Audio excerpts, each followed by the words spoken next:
Hello and welcome back, everybody, to Water Cooler Quarterback, where we act like we know things about football. My name is Andrew, and on today's episode, we are going to be breaking down the Week 2 slate of NFL games.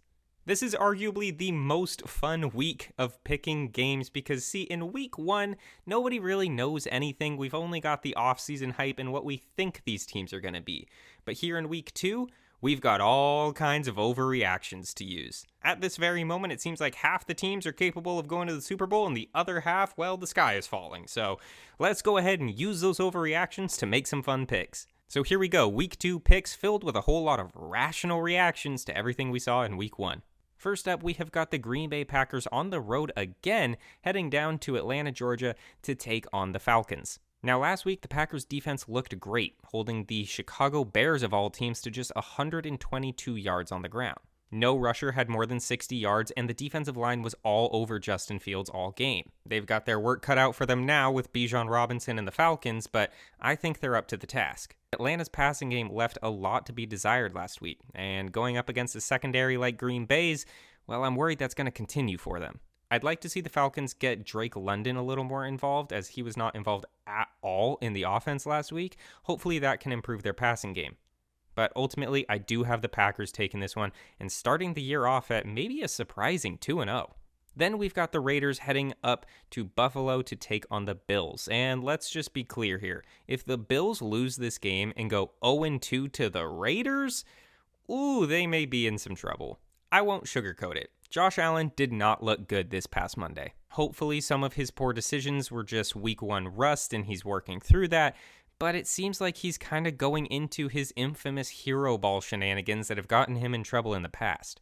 Some of those passes did not need to be thrown, especially up a touchdown against a Jets team led by Zach Wilson. Why are you throwing some of those passes? Now, the Raiders did play well enough to come away with a win against a Broncos team that did not start the year off strong. And if they want to win this week against the Bills, they're going to need their offensive stars to step up a little more. Josh Jacobs and Devontae Adams were good, but not great. And if this team has any aspirations for the future, they're going to have to be more than what they were in Week 1.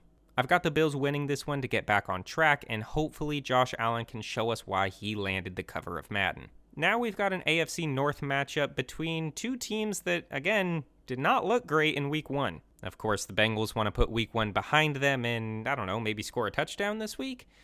And then in Baltimore, well, they didn't look super great against the Texans either. Lamar Jackson was the leading rusher with only 38 yards on the ground, and he only threw for 169.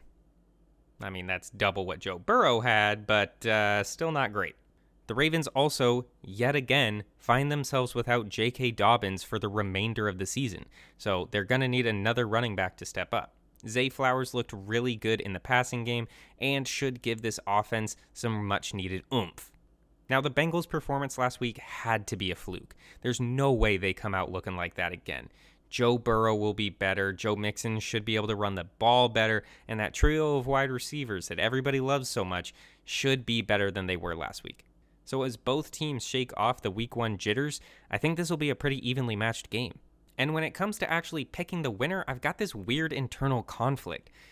On paper, it seems to me that the Bengals should win this game, but there's just something eating away at me, something in my gut telling me that the Ravens are going to win it. I can't really explain it, but I'm picking the Ravens to win. Okay, next up, we've got the Seahawks at the Lions, and this is going to be an interesting game. Of course, the Lions have had some extra rest, having played on Thursday night, and are riding high after defeating the Kansas City Chiefs. Meanwhile, the Seahawks are licking their wounds after a tough loss to the Rams. The second half of Week 1 was downright awful for the Seahawks. Not only were they shut out after halftime, but in the third and fourth quarter, managed only 12 yards of offense. That ain't gonna cut it against an explosive team like the Detroit Lions. And if you lose like that to a Cooper Kupp-less Rams team, I'm worried about what you're going to be able to do against the sun god Amon-Ra St. Brown. The defensive line of the Lions is going to be eating up a Seahawks O-line that sustained some injuries last week, and yeah, I'm just going with the Lions on this one. Now we've got the Chargers heading over to Tennessee to take on the Titans. This is an opportunity for the Chargers defense to redeem themselves after allowing one of the most explosive week 1 displays we've ever seen to the Miami Dolphins.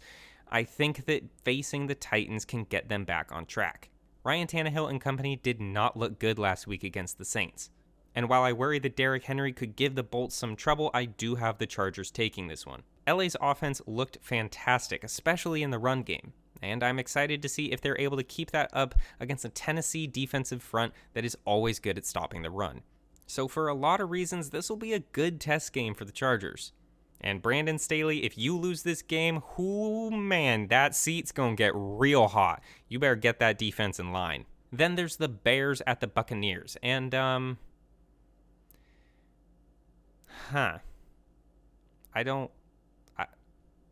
don't know what to do with this game.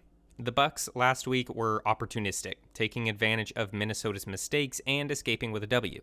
The Bears were not that at home against a team that they have every reason in the world to hate. The Bears should have gone out and fought for their lives in that game, and they just came out with a total dud. So I'm a little bit worried about the Bears. If they make too many mistakes, the Buccaneers and Baker Mayfield's no F's given mentality could really make them pay for it. So while I am nervous about this pick, I'm gonna keep the faith in the Bears for at least one more week and pick them to win this game. Hopefully they can get back on track and Justin Fields can play the way I expected him to. Now here is what will likely be the game of the week in week 2. The Chiefs at the Jaguars is going to be awesome. The Chiefs fell to 0-1 to start the season, and truth be told, I can't imagine them going to 0-2. But this Jaguars team looked insane last week. Travis Etienne looked great, Josh Allen had 3 sacks, and that Trevor Lawrence-Calvin Ridley connection is living up to the hype.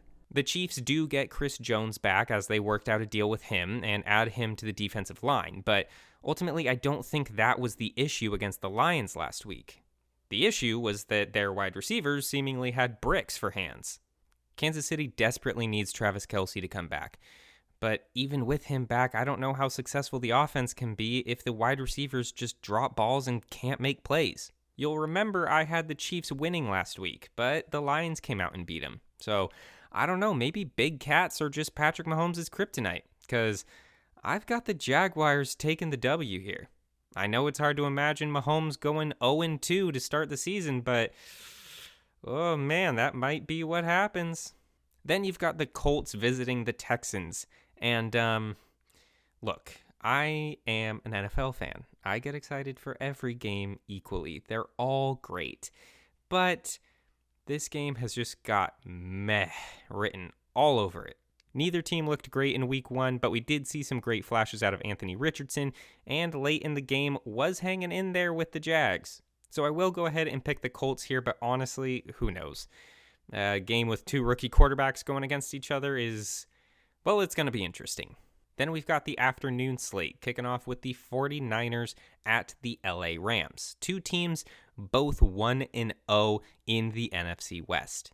We saw big plays out of guys like Tutu Atwell and Puka Nacua for the Rams, as well as some dominant running in their backfield. Matthew Stafford appears to be all the way back, and Aaron Donald continues to be Aaron Donald. But on the other sideline is the team that thoroughly beat the brakes off of the Pittsburgh Steelers last week. Brock Purdy and the rest of San Fran made a Mike Tomlin-coached team look pitiful, and that is hard to do. The Niners won 30-7, with Deebo Samuel and George Kittle basically being non-existent. And that's what's so frustrating about playing this 49ers team. You take away 2 of their best players, and they'll just go to Christian McCaffrey and Brandon Ayuk instead. Their defense looked incredible, and yeah, they're just one of the best teams in the league, so I do have the Niners winning this one. And then that brings us to the Giants visiting the Cardinals. See, I was worried about this game heading into the season, and then I saw the dumpster fire that was Sunday Night Football. This right here, this little week 2 matchup, this is a game that the Cardinals can actually win. And because I won't be able to say that much this season, I'm picking the Cardinals to win it. This will be a homecoming game for Isaiah Simmons, who is now a New York Giant, and I hope we just rub his nose in it. Look, I fully expect the Giants to play better in week 2 than they did in week 1. I do. But that performance last week, it was bad. It was awful. It was terrible. You know what? I need a thesaurus. I'll be right. The Giants were ghastly, atrocious, repulsive even. They were so bad.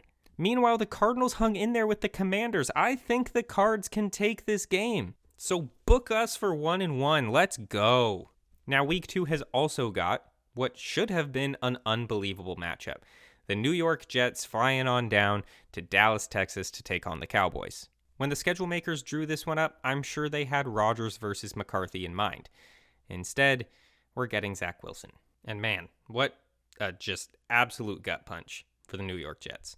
Now, last week, the Jets hung around with their great defense, keeping the Bills from running away with it early.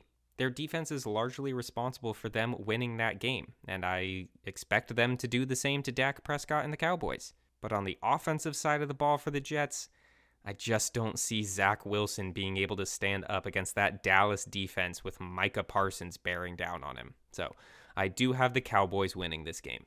So now we come to the Commanders visiting the Broncos.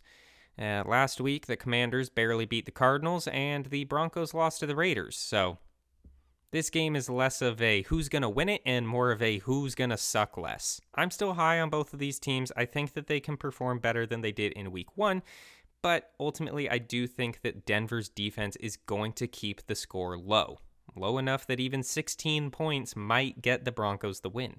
Now, the Sunday night game might be a sneaky competitive matchup. You've got the Dolphins visiting the Patriots, and on paper, it seems like the Dolphins are going to run away with this one. I mean, look what they did last week, but I think the Patriots can hang in here. Tua and Tyreek looked unstoppable last week, throwing the ball all over the place, and I do think that that continues throughout much of the season. However, they did give up a lot of yardage on the ground, and now they face a Patriots team that has a defense good enough to contain the pass and a running game good enough to slow down the pace of play. So while I don't think the Dolphins are going to lose this game, I would look for Bill Belichick to maybe expose this team's weakness. Regardless, I'm picking the Dolphins here and keeping them atop the AFC East. Then we've got 2 games on Monday night. You know, the thing that people are always super happy about. It's great. I love that the NFL keeps doing this. The first game is the Saints visiting the Panthers, and whoever thought that this would be a great primetime game is probably out of their minds. This has all the makings of a slow, low-scoring, grinding game that very few people are going to be excited to watch, especially once the other game comes on. I'm going to go ahead and pick the Saints in this one, as I think they are simply more talented and more experienced, but look for the Panthers to put up quite a good fight. Now, if that game is too boring for you, you can switch on over to this one. You've got the Browns visiting the Pittsburgh Steelers. The Steelers are coming off of an all-time whooping at the hands of the 49ers last week, and the Browns just got through throttling the Bengals. This game has got massive implications for the AFC North. If the Browns win, they'll be 2-0. Not just 2-0, but 2-0 within their own division. That could be a really great head start for Cleveland, especially if Cincinnati loses and falls to 0-2 within the division. Both of these teams are hard-hitting and gritty, and they're going to be fighting tooth and nail for this win. I am going to go ahead and pick the Browns because they greatly exceeded my expectations last week, and the Steelers just did not look how I expected them to. I also just want to take a quick second to address my season-long predictions. Of course, I had the Jets making it all the way to the Super Bowl, and after week 1, well, it doesn't look like that's going to happen anymore. So while I'm not trying to change my pick, that was my preseason prediction, and I will take that massive L. I just want to give a quick little update on what I think will happen now, given everything that has happened to the Jets. First of all, I don't think the Jets are fully out of contention. We've seen teams led by great defenses go far in the playoffs and win the Super Bowl. While I'm not saying that that is in the Jets' future, I wouldn't count them out just yet.